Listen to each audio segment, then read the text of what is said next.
Hey yo tout le monde, aujourd'hui on se retrouve pour ma première vidéo sur YouTube. Et oui, je débarque également sur cette plateforme pour le plus grand plaisir de certains ou le malheur de d'autres. Désolé. Ça faisait quelques mois que je réfléchissais à l'ouverture d'une chaîne YouTube, à l'assiduité de créer plusieurs contenus. Donc me voici pour de bon et bienvenue sur cette chaîne. Alors étant donné que je suis une novice sur cette application, on va procéder par quelque chose qui n'est pas très original mais qui peut servir comme carnet de bord on va dire, afin que vous me connaissiez mieux, une FAQ. Il est vrai que vous me posez maintes et maintes questions en privé, j'essaie de répondre au maximum mais c'est souvent des répétitions.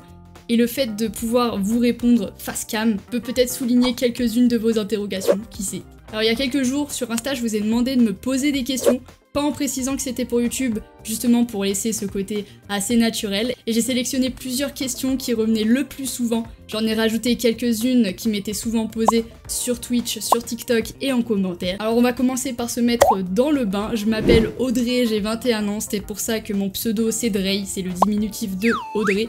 Alors évidemment, je préfère qu'on m'appelle par mon surnom, par mon pseudonyme sur les réseaux sociaux. C'est souvent les personnes d'un certain âge me disent Audrey et c'est vrai que ça me met un peu dans des situations d'inconfort. Alors je vais passer aux questions sur le gaming. Qu'est-ce qui m'a donné envie de jouer aux jeux vidéo? Alors étant petite, j'ai eu une Game Boy, ensuite j'ai eu quelques consoles, mais c'est vrai que je jouais juste pour l'amusement. Et ensuite j'ai pris de plus en plus de plaisir à jouer. J'ai eu mon premier ordinateur, j'ai découvert Minecraft et je suis tombée là-dedans. Le monde virtuel c'est quelque chose qui me rassure pleinement dans ma vie.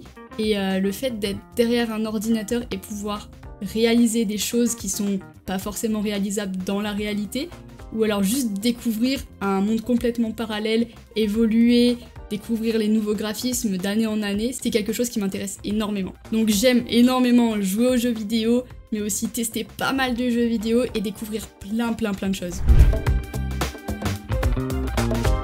Une question dans le même thème, on me demande si je préfère jouer PC ou console, je répondrai automatiquement PC étant donné que je passe ma journée dessus, et si on me demande de faire un choix ce serait PC, mais ça n'empêche pas que lorsqu'on est en soirée entre potos, j'aime bien jouer console, que ce soit à la Switch sur Just Dance, jouer à FIFA sur la Play et les petits jeux solo qui se jouent sur Play. Donc je dis ça, je dis rien.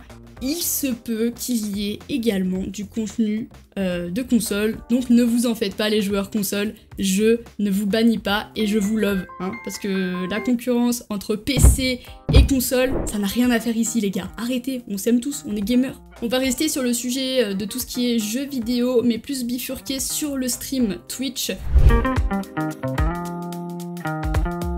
Donc on me demande qu'est-ce qui m'a donné l'envie de me lancer sur Twitch, sur les réseaux sociaux en général, mais également qu'est-ce qui m'a fait percer. Je vais répondre à la dernière partie de cette question, qu'est-ce qui m'a fait percer. Alors à proprement parler, j'ai pas du tout percé. Percer c'est vraiment exploser tout d'un coup et genre viser la fusée, ouh. Mais non, je n'ai pas percé, il y a quelques contenus qui m'ont donné pas mal de visibilité, mais comment est-ce que j'ai fait? C'est que j'ai persévéré chaque jour. Je poste 2 TikTok par jour, 2 réels par jour sur Instagram, je live tous les jours sur Twitch. Et c'est vrai que l'assiduité et je pense que le ressenti de passion, parce que je fais ça par passion uniquement, et par envie de le faire et surtout apporter quelque chose à mon prochain et surtout kiffer en fait ce que je fais. Et je pense que bah du coup ça peut peut-être amener une certaine visibilité, une certaine audience qui peut-être cherche comme moi. Et donc qu'est-ce qui m'a donné envie de me lancer sur les lives Twitch? Alors Twitch, ma copine faisait des lives, donc j'étais on va dire derrière le micro, on m'entendait en fond.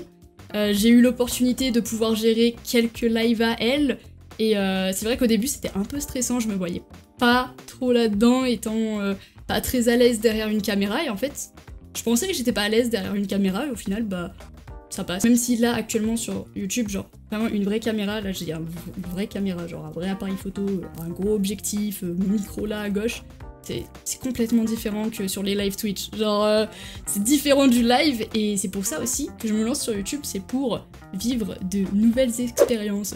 Mais du coup voilà, l'envie du stream c'est vraiment avoir testé sur le stream de ma copine et j'ai eu cette petite flamme qui m'a dit bah qui ne tente rien à rien. Et les réseaux sociaux en général, j'ai commencé TikTok bien avant, donc je postais également 2 vidéos par jour et faire des vidéos humoristiques, des vidéos psychologie, des vidéos astrologie, en fait tout ce qui me correspond, ça m'intéresse énormément et d'autant plus là à l'heure actuelle, faire rire des gens grâce à mes vidéos, ça me rend ultra heureuse et surtout aider les gens parce que je fais pas mal de sujets assez psychologiques. Le fait que vous vous sentiez pas forcément seul, car vous n'êtes pas seul, ça m'aide énormément en termes de contenu, mais aussi à continuer parce que indirectement vous m'apportez beaucoup, car grâce à ça, ça me montre que mon contenu il est pas fait dans le vent et que c'est important. Donc on me demande également où est-ce que je me vois dans un an. J'arrive pas, alors je suis ce genre de personne qui n'arrive pas à se projeter dans l'avenir, ne me demandez pas pourquoi. Mais c'est plutôt l'imaginaire, où est-ce que j'aimerais me voir dans un an. Ce serait me voir tout simplement encore comme ça, devant la caméra, en train de vous parler. Et peut-être mieux, vous parler sur de grandes scènes, ça je vais pas vous mentir, c'est une envie qui à la fois me fait peur, mais à la fois ça me... Vous voyez, ça...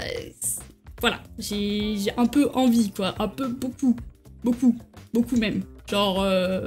beaucoup. Mais après on va pas en demander trop. Du moment où j'ai une communauté qui me soutient à une certaine échelle, c'est le principal. Et du moment où surtout je kiffe ce que je fais, voilà, je veux me voir comme ça dans un an, dans ma petite pièce studio, dans une maison, qui sait, peut-être.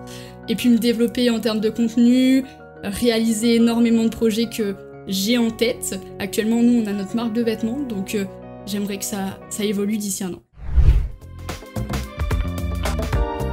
Donc en parlant de projets, on m'a posé la question, est-ce que j'ai des projets et est-ce qu'il y a de nouvelles collections prévues pour Au Hasard? Alors pour ceux qui savent pas, Au Hasard c'est notre marque de vêtements avec ma copine, tout est fait par nous-mêmes, ma copine fait les designs, moi je m'occupe plutôt de la communication, tout ce qui est gestion sociale, mais la seule chose aussi qui n'est pas faite par nous, c'est le textile.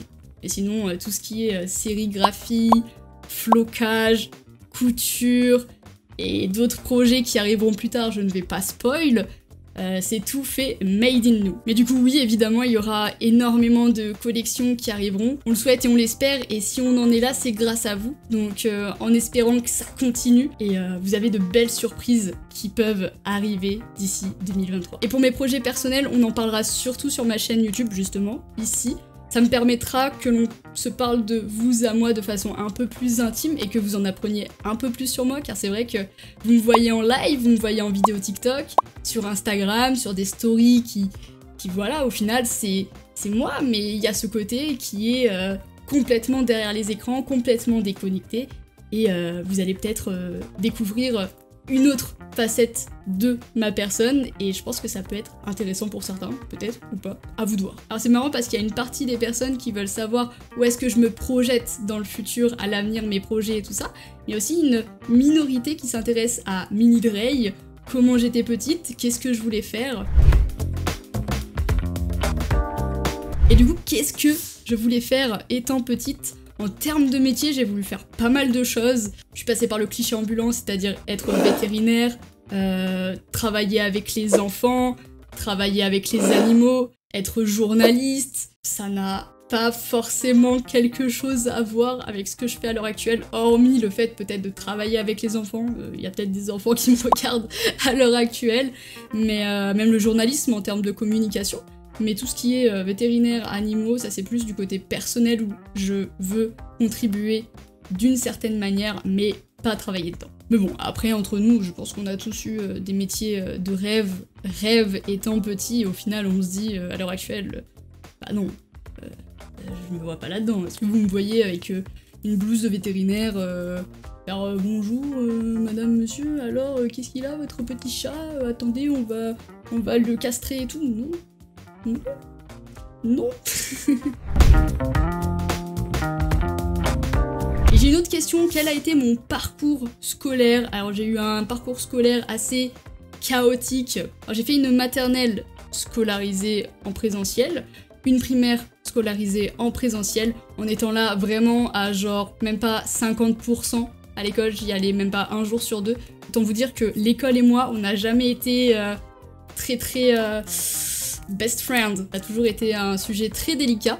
Et du coup, à l'entrée de ma 4e au collège, j'ai développé d'autant plus, du coup, ma phobie scolaire qui était enfouie en moi depuis toute petite. Et il s'est avéré que c'était devenu impossible de mettre un pied au collège, donc j'ai suivi une scolarité en distanciel avec le CNED. Je vous laisse aller voir l'organisme que c'est, si ça vous intéresse évidemment. Mais du coup c'est un organisme d'école par correspondance. Donc à l'époque, moi on m'envoyait par courrier les gros livrets, tout ça. Avec l'évolution la dernière année, sachant qu'il y avait le Covid, il y a eu la partie qui était sur internet. Donc être sur un écran à l'heure actuelle, ça me dérange pas forcément, étant donné que j'ai suivi pendant plus de 7 ans ma scolarité derrière un écran. Mais du coup, je suis restée dans le cursus général et j'ai fini par avoir mon niveau littéraire. Voilà, je suis passée en littéraire avant la réforme. Walou. Donc après, encore une fois, le cursus scolaire est pas très cohérent avec ce que je propose à l'heure actuelle. Enfin, du moins, pas encore. Vous verrez sur cette chaîne YouTube que je suis littéralement passionnée par la littérature, tout ce qui est philosophie, c'est quelque chose qui rythme énormément ma vie. Mais voilà, je suis pas un cliché ambulant littéraire, donc s'il vous plaît, tous ceux qui ont ce cliché des L, arrêtez. Du coup, on a parlé de phobie scolaire, mais comment va ma santé mentale à l'heure actuelle ? Alors du coup, je vous rassure tous, je suis guérie de tout ce qui est, on va dire, pathologie niveau psy. À l'heure actuelle, il y a des choses qui ne s'enlèveront jamais de moi et qui seront ancrées pour toujours. J'ai une nature où je suis diagnostiquée hypersensible, donc c'est quelque chose qui est à gérer à l'heure actuelle. Et puis je fais de l'anxiété généralisée, donc autant vous dire que niveau stress, on est au summum, mais ça fait un peu plus d'1 an où j'arrive de plus en plus à gérer mes crises, donc on va dire que niveau psy, ça va mieux, je me sens heureuse dans ma vie. Il y a juste ce petit truc qui me stresse dans certaines situations de la vie en société, de la vie normale, qui peuvent me bloquer, mais maintenant j'arrive à passer outre. Et du coup, comment est-ce que j'ai fait pour passer ces moments assez difficiles ? Alors ça a été un long chemin périlleux, mais j'ai été suivie petite par une pédopsychiatre, ensuite une psychiatre. J'ai vu de nombreux psys, de nombreux thérapeutes, j'ai beaucoup communiqué, j'ai trouvé des solutions justement vis-à-vis de ma scolarité. Et puis j'ai fini par faire un travail sur moi-même, à, on va dire, avoir ce déclic. Alors c'est vrai que c'est facile à dire en mode penser positif, ça attire le positif, mais c'est réel. Et ça c'est quelque chose que j'enlèverai jamais de mon vocabulaire, mais peut-être que toi à l'heure actuelle qui est derrière cette caméra, tu te sens mal, tu penses que tu es au fond du gouffre, mais sache que tu peux te relever et on n'est pas tous infaillibles, on peut tous mettre un genou à terre, mais le plus important c'est de se relever. Et si tu as besoin d'aide, n'hésite pas à en parler à un professionnel de santé, n'hésite pas à en parler à tes proches, surtout à des amis de confiance, ils peuvent énormément t'apporter, énormément t'écouter, et surtout, ressente-toi sur toi-même, c'est le plus important. Et puis, les dernières questions qui ne sont pas du tout en rapport avec ce dont on vient de parler, mais combien est-ce que j'ai de chats ? Alors avec Zozo, on a adopté un chaton, c'est un Bengal Snow qui s'appelle Tsuki. Et sinon chez mes parents, j'ai 2 chats. Parce que oui, à l'heure actuelle, on est revenu vivre chez mes parents. Donc si vous voyez plusieurs chats dans mes stories ou des animaux par-ci par-là, c'est parce qu'on est dans la campagne et il y a des animaux de partout. Oui, genre on vit vraiment made in Heidi, au milieu des collines, au milieu des montagnes. On est à 30 minutes des stations, un plaisir. Genre là, vous êtes censé imaginer Mini Drey en train de courir en combinaison de ski dans la neige. Ah oui, j'allais oublier une question qui est très importante. Quel est mon métier de rêve hors tout ce qui est réseaux sociaux ou stream ? J'ai hésité à mettre cette question étant donné que je n'ai pas de réponse. Je suis désolée, mais je me vois pas faire autre chose que ce que je fais là à l'heure actuelle. Alors j'ai pas mal de projets sur lesquels on va peut-être parler, ou alors déjà quelques-uns d'entre vous sont au courant, mais en termes de métier de rêve, si je devais réellement choisir quelque chose qui a toujours été aussi une flamme parmi moi, mais qui est un peu plus enfoui, et c'est vrai que j'ai un peu plus de mal à en parler, car c'est plus une partie privée de ma personne. Donc si je devais choisir un métier, ce serait écrivaine. Donc autant vous dire que c'est plus un projet qui va peut-être devenir accessible pour moi, mais j'attends le bon moment et surtout le petit déclic et me lancer. Et bien voilà les gars, cette vidéo touche à sa fin. J'espère que j'ai pu répondre à un max de questions. Et n'hésitez pas, l'espace commentaire est fait pour vous. Si vous avez la moindre question qui n'a pas été abordée sur cette vidéo, je me ferai un plaisir de vous répondre dans cet espace. Moi je vous fais des gros bisous. Portez-vous bien, c'est important. N'oubliez pas de sourire, c'est ce qui vous rend encore plus beau et c'est ce qui attire le positif. C'était Drey.